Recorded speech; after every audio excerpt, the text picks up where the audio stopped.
এরপর তোতাপুরী নামে এক সাধক আমাদের ধর্মগ্রন্থ বেদ বেদান্তের সব রকম শিক্ষা দিয়ে তাকে পরমহংস নাম দিলেন।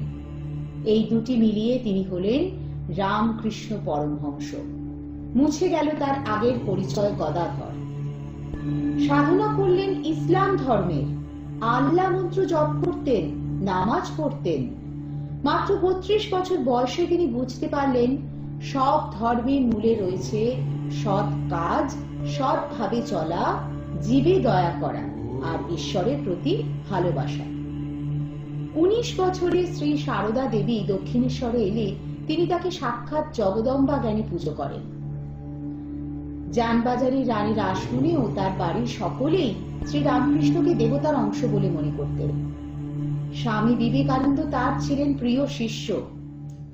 এহেন মহাপুরুষ শ্রী রামকৃষ্ণ